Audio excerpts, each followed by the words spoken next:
Que Dios continúe bendiciendo tu vida de una manera muy especial. Yo soy René González, ministro de un nuevo pacto, la gracia. Y hoy estaremos hablando sobre el matrimonio. Y el matrimonio es de vital importancia y Dios mismo instituyó el matrimonio al crear y a unir al primer hombre con la primera mujer en el principio de esta creación.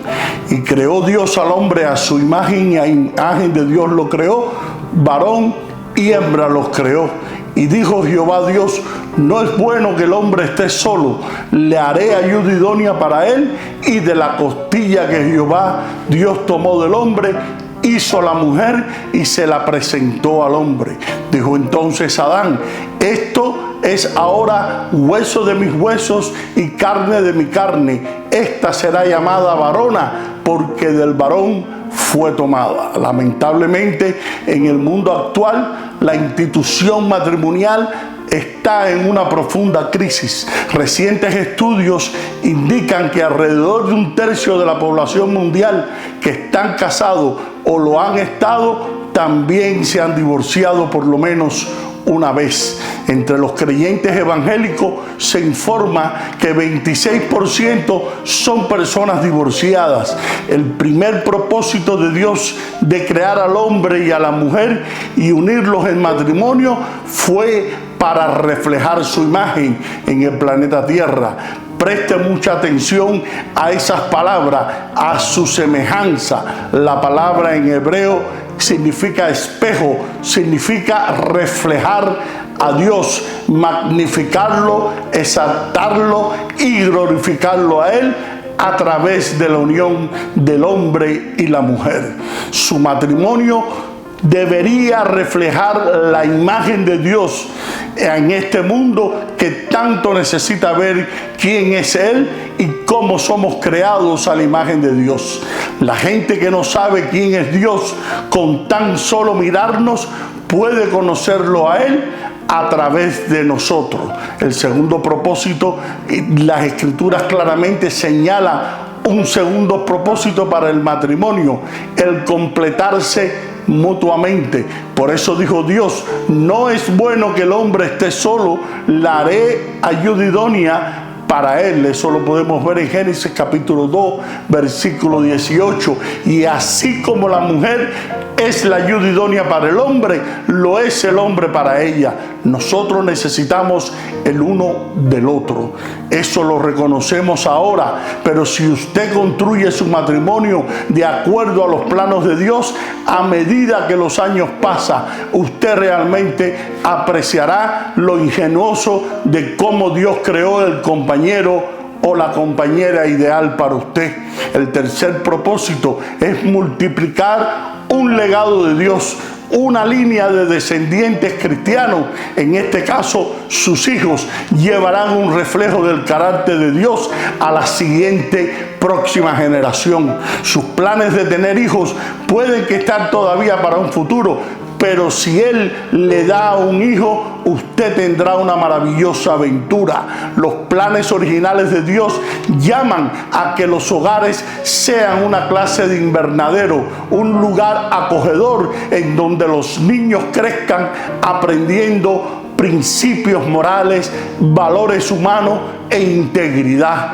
Muchas parejas hoy en día parecen estar criando a sus hijos sin un sentido de orientación y sin ninguna misión en la vida. No le están impartiendo a ellos la importancia de dejar un legado espiritual de vidas cambiadas. Una de sus tareas es impartir un sentido de orientación y una misión espiritual a sus hijos. Su responsabilidad como pareja es hacer que su hogar sea un lugar en donde sus hijos aprendan lo que significa el amar y obedecer a Dios. Su hogar debe ser como un centro de entrenamiento para equipar a sus hijos a ver las necesidades de las personas y el mundo a través de los ojos de Jesucristo. Su matrimonio es mucho más importante de lo que pueda haberse imaginado, porque afecta la reputación de Dios en este planeta en el cual nos ha tocado vivir, que es el planeta Tierra. Por eso es esencial que usted escoja a Jesucristo como el edificador de su hogar. Y el mandamiento, lo que Dios juntó, no lo separe el hombre, se refiere al matrimonio. Es de la enseñanza de Jesús sobre el matrimonio y el divorcio que se encuentra en Marcos capítulo 10, versículo 1 al 12. La Biblia dice así: levantándose de allí, vino a la región de Judea, al otro lado del Jordán, y volvió al pueblo a juntarse a él, y de nuevo les enseñaba como solía. Y se acercaron los fariseos y le preguntaron para tentarle si era lícito el marido repudiar a su mujer. Él respondió, les dijo: ¿qué os mandó Moisés? Ellos dijeron: Moisés permitió dar carta de divorcio y repudiarla. Y respondiendo Jesús les dijo: por la dureza de vuestro corazón os escribió este mandamiento, pero al principio de la creación, varón y hembra los hizo Dios. Por esto dejará el hombre a su padre y a su madre, y se unirá a su mujer, y los dos serán una sola carne. Así que no son ya más dos, sino uno. Por tanto, lo que Dios juntó, no lo separa el hombre. Así que no son ya más dos, sino una sola carne. Por tanto, vuelvo a repetir, lo que Dios juntó, no lo separa el hombre. El punto de Jesús es que una pareja casada es algo que Dios ha unido. Ponga atención en lo que Jesús está diciendo. Él no está haciendo una pregunta o está haciendo una exclamación. Él está haciendo una afirmación y está diciendo que si fue Dios el que los unió en su propósito eterno, aunque el hombre y la circunstancia quiera o hayan querido separarlo, no han podido ni podrán. Porque Dios, cuando comienza algo que está en su propósito antes de la fundación del mundo, ya lo ha terminado, lo ha bendecido y lo ha santificado. Y es cuando Dios regresa y lo comienza. Por ende, una vez que tú decides unirte en matrimonio con tu pareja, estás haciendo la decisión más importante después de haber recibido al Señor como tu Salvador. Por eso tenemos la responsabilidad de ser guiados por Dios a través del Espíritu Santo a elegir la persona adecuada y correcta dentro del propósito de Dios. El matrimonio no es de origen humano, se originó con Dios y es parte de la forma que Dios diseñó para que la humanidad se multiplicara. Al decir que un matrimonio no lo separa el hombre, Jesús enseñó que el divorcio no es el plan de Dios. Una vez que la pareja se casa con la persona escogida por Él en su propósito, es cuando entonces y solo entonces Dios mismo los ha unido, y la unión está a ser destinada de por vida. Este principio es válido a pesar de la fe o la falta de ella de la pareja. Luego, después de que Jesús dijera: lo que Dios juntó, no lo separa el hombre, los fariseos resaltan que Moisés permitió divorcio. Jesús está de acuerdo, pero también señala que la excepción fue por causa de la dureza del corazón del hombre. En Mateo capítulo 19, versículo 8, Él les dijo: por la dureza de vuestro corazón, Moisés os permitió repudiar a vuestras mujeres, mas al principio no fue así, reiterando que el divorcio nunca fue el plan original de Dios, ni es el plan original de Dios. El mandato de Jesús en contra de separar lo que Dios ha unido implica que es posible que la unión del matrimonio se rompa y que una carne pueda ser separada por el divorcio. Existe un debate entre los cristianos acerca de si el divorcio en algún momento se justifica. Muchos, quizás la mayoría, permitirían el divorcio en el caso de la infidelidad por parte de uno de los cónyuges, pero que no evidencia arrepentimiento basado en Mateo 19:9, o por el abandono de un cónyuge creyente por aquel que es incrédulo y que ya no quiere estar casado con un creyente. Eso lo podemos ver en Corintios capítulo 7, versículo 15. En estos casos, el vínculo matrimonial se ha roto por la infidelidad o por el abandono, lo cual significa una ruptura de algo que Dios no ha unido, sino que nosotros, sin la guía de Dios, escogimos a la persona que nos íbamos a casar. Incluso si las excepciones anteriormente mencionadas se permiten en nuestra cultura, y muchas veces la iglesia pareciera considerar el divorcio como algo mucho menos grave de lo que es, si el matrimonio fuera simplemente un acuerdo humano similar al de una sociedad empresarial o a la afiliación de un club. Entonces la gente tendría la libertad para entrar y salir cuando quiera. El divorcio no es simplemente dos personas que deciden separarse, es uno o quizás ambos cónyuges decidiendo que van a actuar. La palabra divorcio viene de la palabra división, dos visiones. Un reino dividido no puede prevalecer. Tú no puedes tener una visión y tu cónyuge tener otra visión, porque no van a ir a ningún lado. Los dos tienen que tener la misma visión y consultarse el uno y el otro.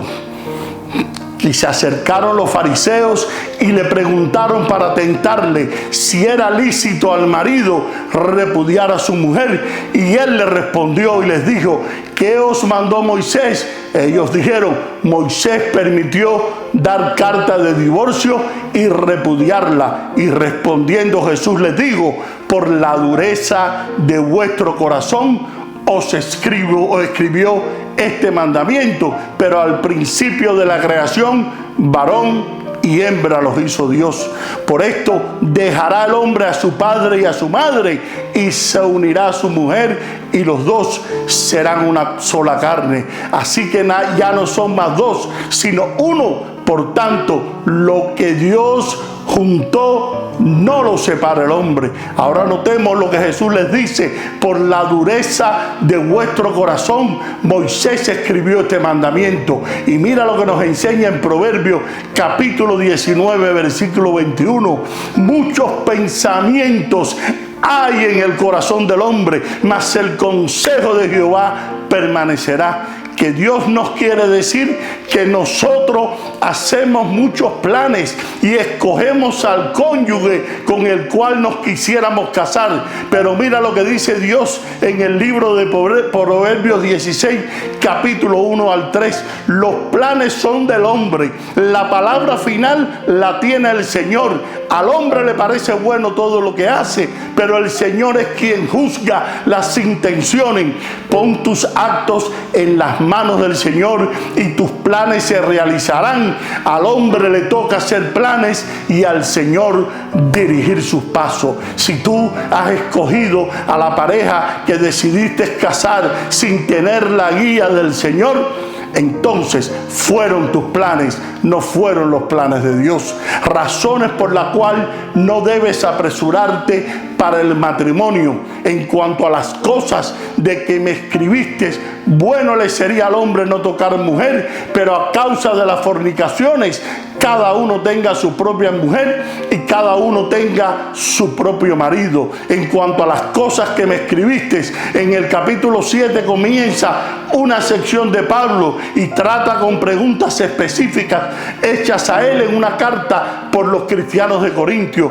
Bueno le sería al hombre no tocar mujer. Aquí toca es usado en el sentido de tener relaciones sexuales.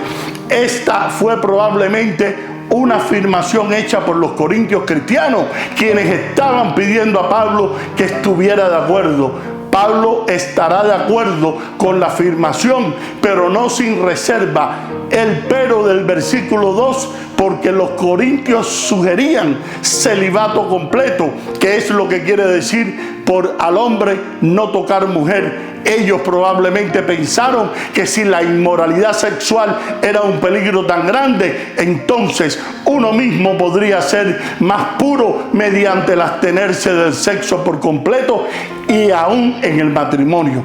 La idea del matrimonio era un estado menos santo, que el celibato naturalmente llevó a la conclusión que las parejas casadas debían separarse y pronto llegó a ser considerado como una evidencia de espiritualidad eminente, cual tal separación era definitiva. Pero a causa de las fornicaciones, cada uno tenga su propia mujer y cada uno tenga su propio marido, a la luz del peligro de la inmoralidad sexual siempre presente en la cultura de Corintios y la nuestra. Y es apropiado para el esposo y la esposa que tengan el uno al otro en un sentido sexual. Pablo no está mandando a los cristianos de Corintios que se casen, un problema con el que trata más tarde en este capítulo, sino un mandato de vivir con una persona casada, especialmente en el sentido sexual. Pablo no está diciendo que el sexo es la única razón para el matrimonio o la razón más importante para el matrimonio.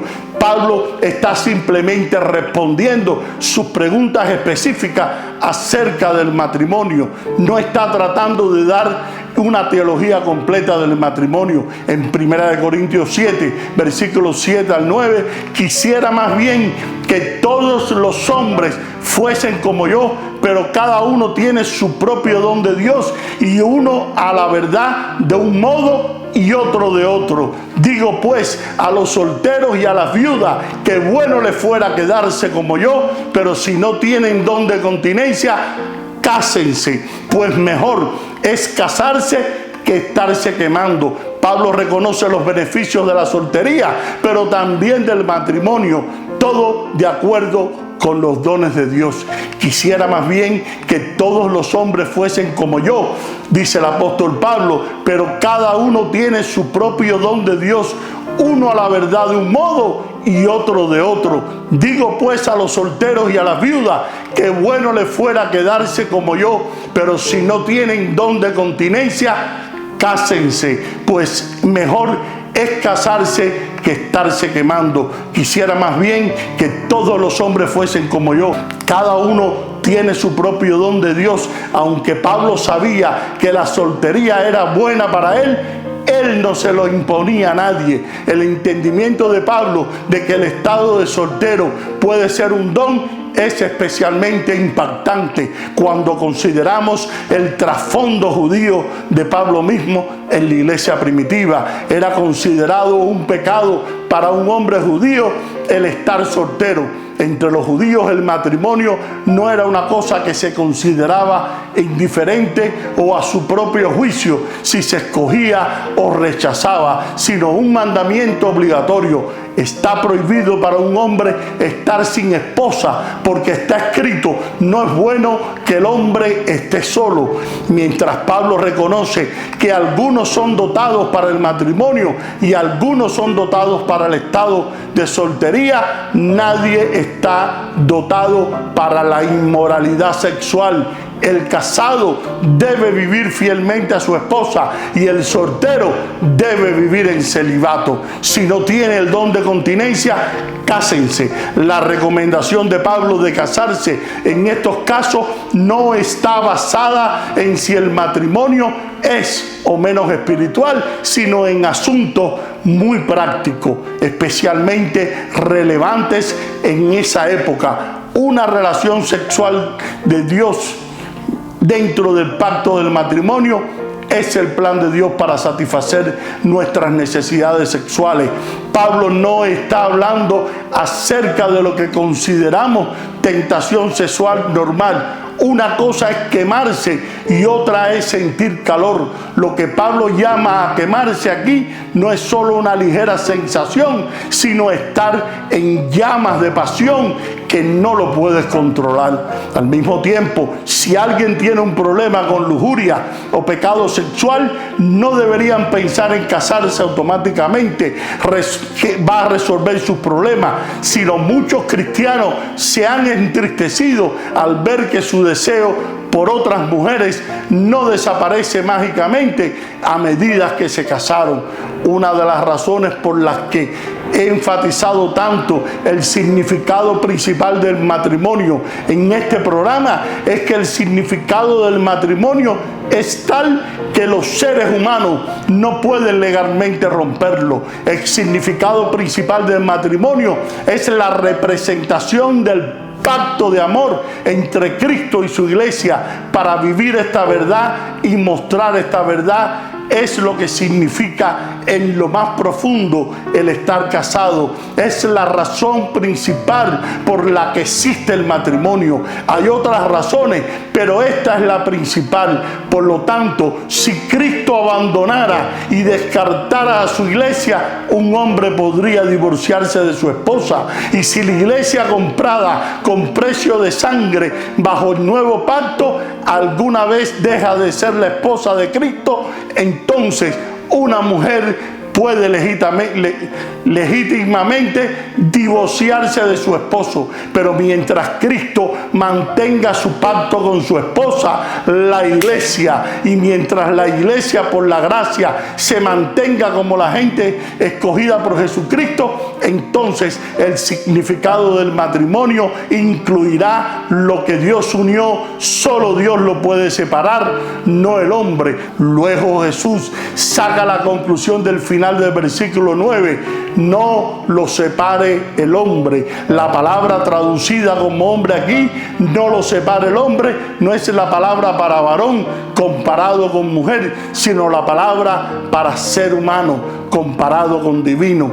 El contraste es: si Dios juntó al hombre y a la mujer en el matrimonio, entonces los simples humanos no tienen derecho para separar lo que Él unió. Simplemente no está dentro de los derechos del hombre el destruir lo que Dios ha creado. Pero al terminar hoy, quiero enfatizar lo que Jesús dice aquí en los versículos 10 y 12. Son buenas noticias increíbles, aún para aquellos que se han divorciado y vuelto a casar. Aquí está el por qué Jesús dice: no te divorcies de tu esposo o esposa y te cases con alguien más. Si lo haces, cometes adulterio, porque es adulterio. Principalmente es adulterio porque traiciona la verdad sobre Cristo de que el matrimonio es para exponer.